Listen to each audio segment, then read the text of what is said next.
para las que llegaron recién, ahí van a seguir llegando, decíamos de que el cuento, ya voy a seguir con, con el PPT que nos falta, el cuento que tenga dibujos o imágenes para que sea más atractivo y cuidar de que sea breve, que sea cortito, no que sea una cosa muy extensa. Eso lo dice igual en las indicaciones, pero se los digo igual por si acaso. ¿Ya? Ahora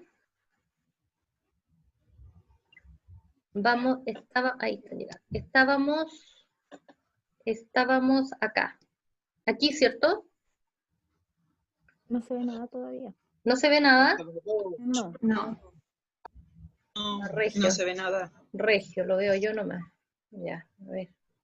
No, porque le tengo que poner compartir pantalla. A ver, vamos a ver que ingrese en ella. Aquí, ya. Qué terrible, niñas, por Dios. Ya. ¿Ahora sí? ¿Ahora se ve? Sí, se ve. Sí. Ahora sí se ve. Ya, qué bueno. Que me quería detener aquí en la importancia que tenía, ¿cierto? A ver, que siguen llegando compañeras. La importancia que tenía las escuelas inclusivas en términos de trabajar colaborativamente, por un lado, con el enfoque de que todos los niños aprendan, ¿cierto? Para todos, este enfoque que es para todos, no para algunos. Y acá, ¿cierto?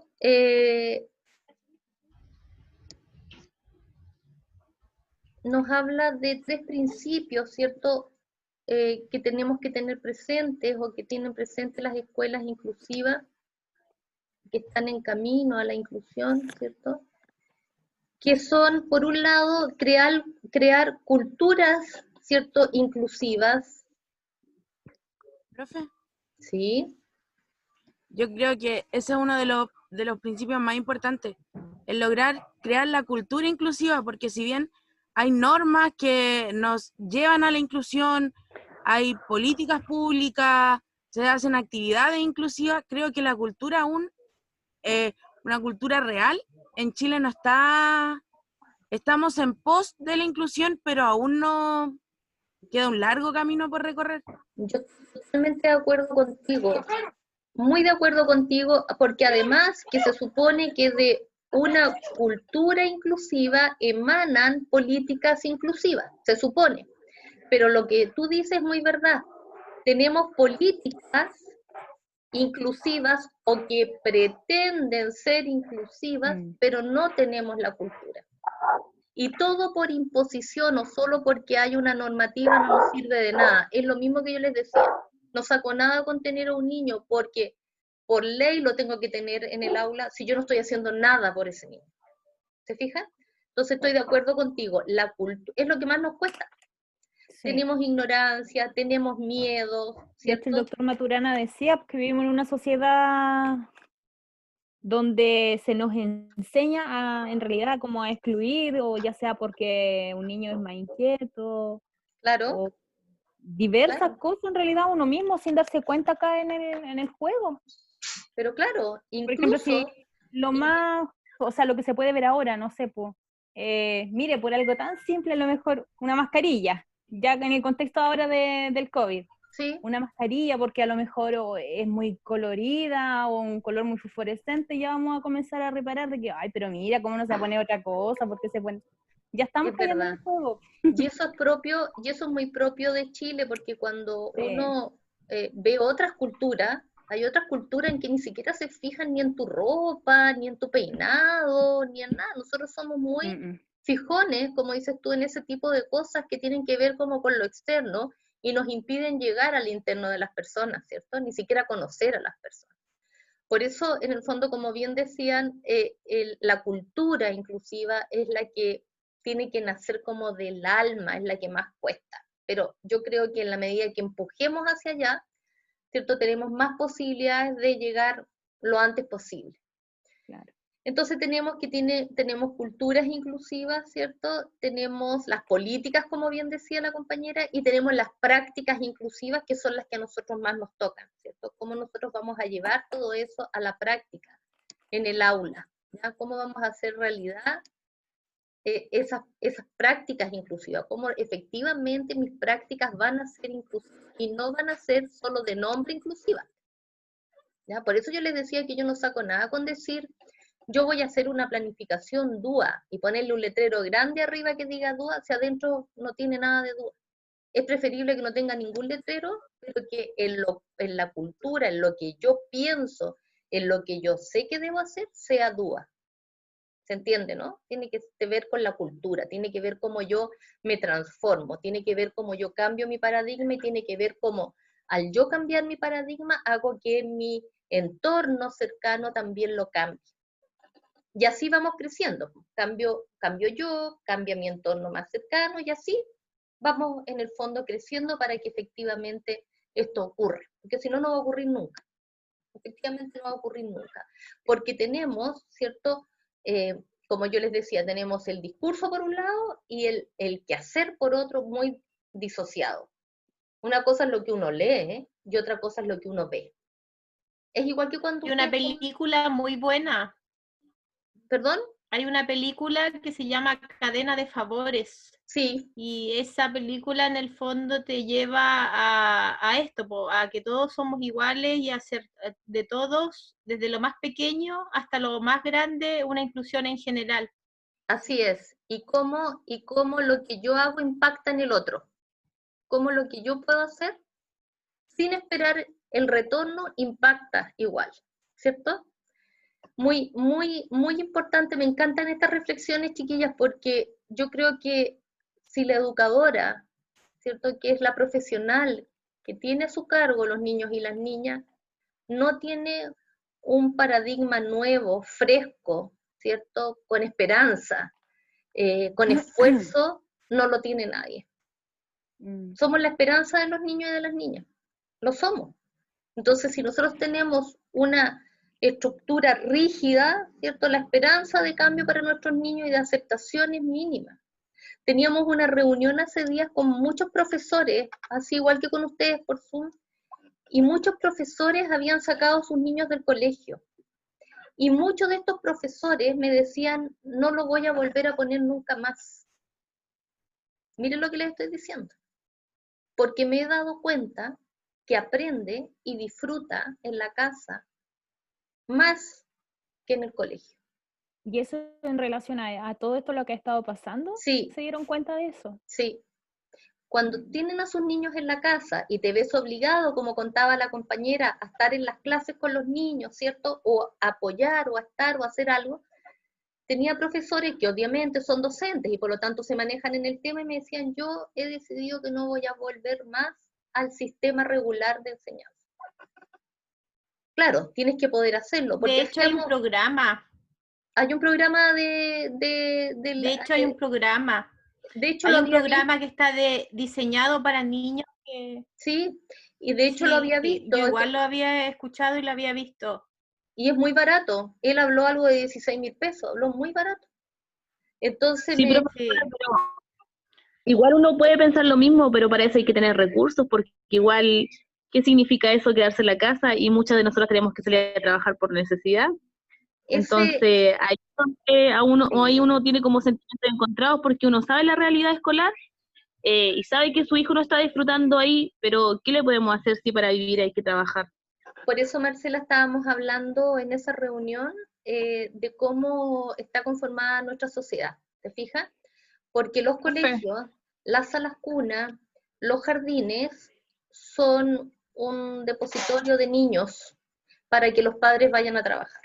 Y eso es muy triste, porque lo que debieran ser instituciones, ¿cierto?, instancias potentes de desarrollo de los niños. Y hoy día se han convertido, ¿cierto?, o las hemos convertido a lo largo del tiempo y de esta vida que nos tiene así, en guarderías. En guarderías, en donde ponemos a los niños porque tenemos que ir a trabajar. Porque a lo mejor si yo no tuviera que ir a trabajar, podría, ¿cierto?, hacer efectivamente un colegio, una educación en casa. Muchos papás han visto que es posible. Claro, como bien dices tú, papás que a lo mejor pueden trabajar desde casa, ¿cierto? No lo sé, no es para todos, lógicamente que no, porque nuestra sociedad no lo permite. Claro. Profesora, Sí. con respecto a lo que habla en relación a que los apoderados de repente no comprenden o no le dan el valor a la educación inicial de los aprendizajes de sus hijos, pero eso ya es también hay que reconocer que es un tema de Estado, porque si el Estado no valora a sus educadoras que trabajan con nivel inicial, mucho menos lo va a hacer la sociedad y mucho menos lo van a hacer los apoderados. La verdad es que dentro de la acción pedagógica y todo el proceso pedagógico hay que estar siempre en el fondo demostrándole al papá, a la mamá, de que su hijo sí aprendió y que sí se agotaron los medios y que se buscaron estrategias para poder potenciar sus aprendizajes. Entonces, ahí en ese momento, yo lo digo por experiencia propia, me ha tocado trabajar con los apoderados de esa forma y me sentía, ¿sabe qué? A mí me gustó lo que hicieron, esto, pero hay que estar constantemente demostrándole a los apoderados el conocimiento que tenemos y explicarle el por qué los niños están aprendiendo ese contenido, porque hay de repente los papás que me dicen, tía, pero es que, no sé, por el nivel, ejemplo, el medio mayor, tiene que aprenderse las vocales, tiene que aprenderse las figuras geométricas, y yo todo el tiempo le estoy enseñando y todo. Y digo, sí, pues sí está bien estimularlo, pero a veces como que sentimos que es como llenarle la cabeza de contenido, y dónde va el tema del juego, que el niño disfrute, que aprenda a través del juego, ¿dónde va eso? Entonces me dicen, sí, pero es que él tiene que aprender, y le digo, sí, pero es que hay que ir paso a paso, lentamente. Ya, entonces, si el Estado no valora a las educadoras en el nivel inicial, la verdad es que es igual el trabajo es bastante duro para nosotras, que en el fondo igual estamos estudiando para demostrar lo contrario. Estoy de acuerdo, Cristina, estoy de acuerdo. Es lo que yo te decía con los libros. Si inmediatamente te lo dije. Si hay una valoración, mira, yo siempre dije, si yo quiero, ¿cierto? Si efectivamente yo valoro el trabajo de una educadora, no gasto mis recursos en materiales, los gasto en la persona. Lo más importante es la educadora que mi niño tiene. Si ella está bien, puede trabajar con piedras, palos, ramas, nada. Se me fue la conexión. Poroto, nosotros imagínense, aprendimos con poroto, con, no sé, con palitos, piedritas. Claro. Entonces cuando tú Mi dices... conexión está pésima. Ya, voy a terminar luego. Cuando tú dices, en el fondo, que los niños se invierte mucho en material, se invierte mucho en otras cosas, es justamente como tú dices, Cristina, porque todavía el discurso es uno, pero la realidad en la práctica es otra. Porque si a mí me preocupa, y yo sé que efectivamente la educación parvular, y la reconozco, no como guardería, no porque tienen que las mamás ir a trabajar y por lo tanto tienen que haber miles de salas cunas, hartas salas cunas por todas partes para mandar a los niños ahí, cuando nosotros sabemos que el niño tiene que estar a esa edad con su mamá, con su papá, con sus afectos. Ahí también es donde entra la competencia, profesora, entre los establecimientos, los jardines, porque, por ejemplo, tengo mis primos, yo no tengo hijos, pero siempre como que los ejemplos los veo en ellos, en realidad. Uno está en un colegio acá en Temuco y le piden, no sé, pues para cuarto básico un libro, no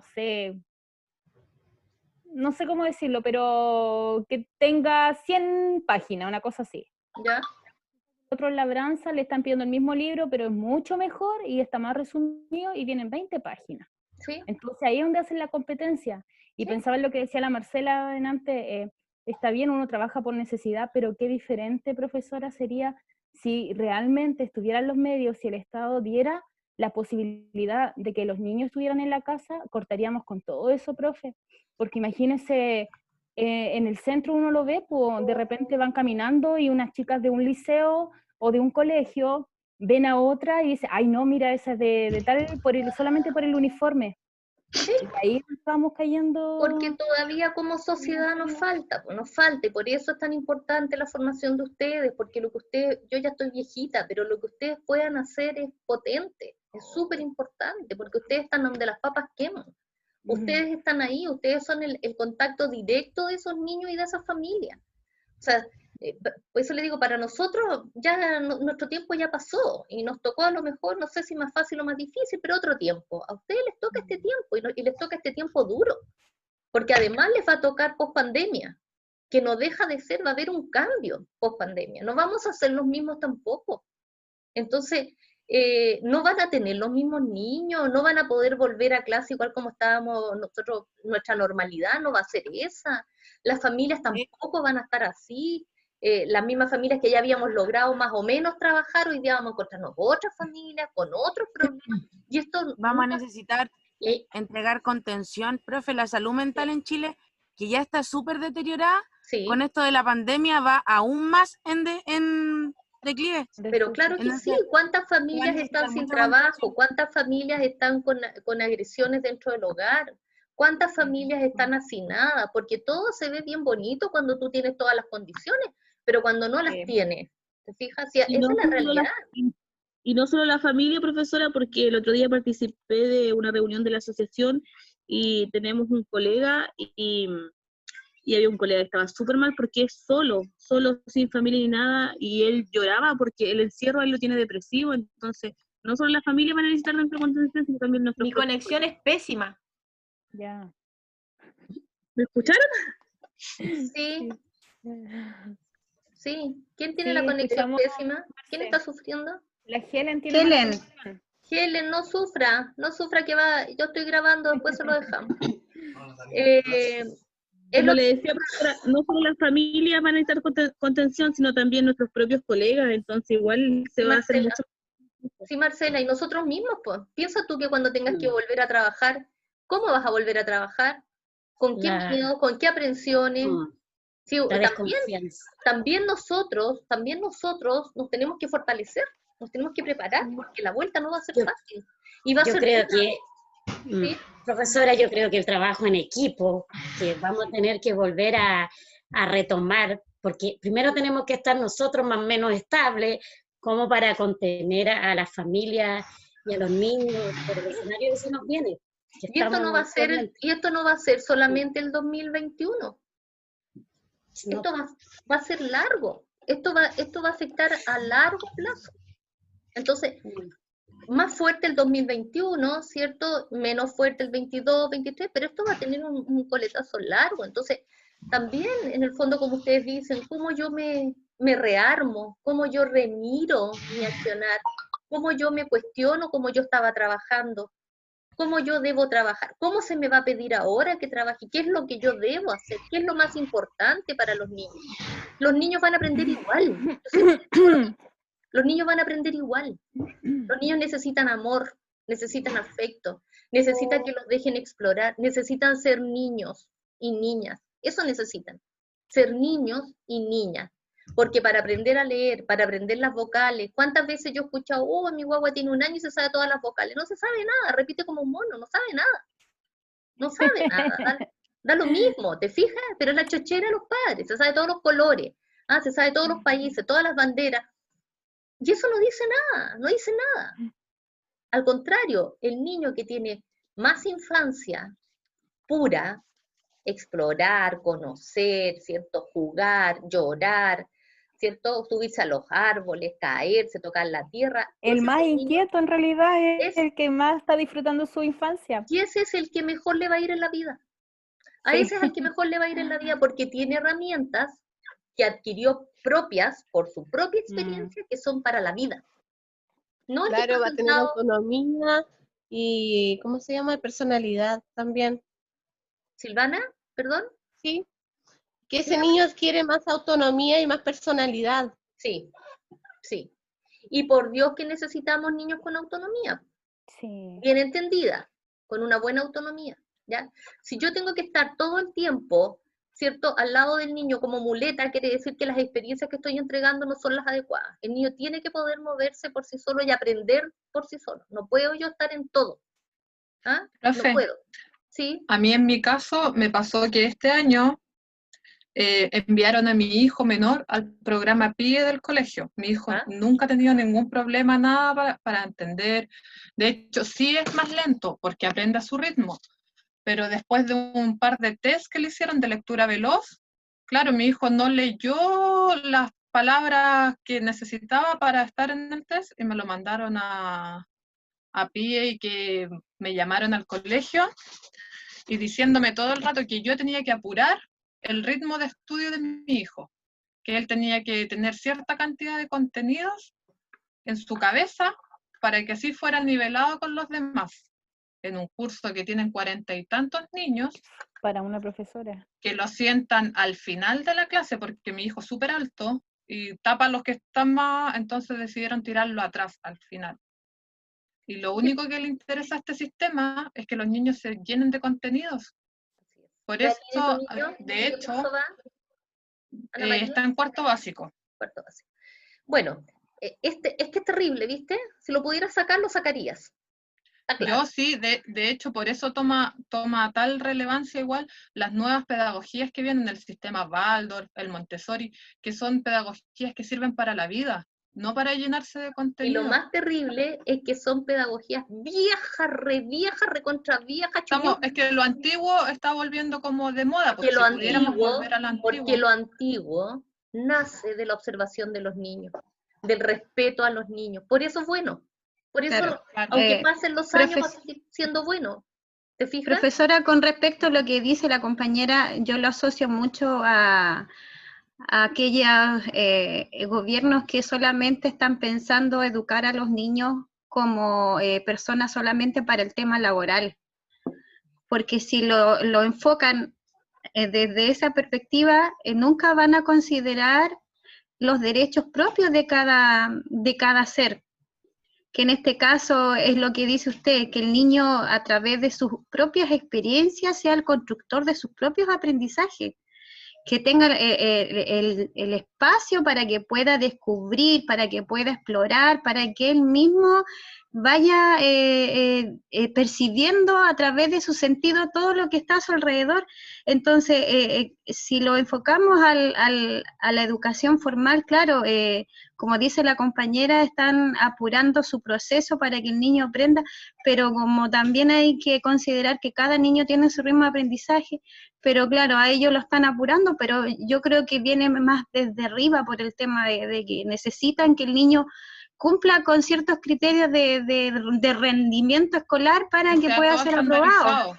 Y es claro, porque está estandarizado, entonces, por eso que como que no permiten mucho de que el niño pueda tener derecho a opinar, que pueda tener derecho a expresarse libremente, Pero entonces, en todos los documentos, en la educación formal pasa. Pero en todos los documentos nuevos viene que el niño se exprese, que el niño hay que respetar su Sí, opinión, exacto. pero el discurso nomás, mira, Es solamente el discurso. Es que el papel aguanta mucho. Demuestra un botón. ¿Cuánto costó para que el postnatal fuera de 6 meses?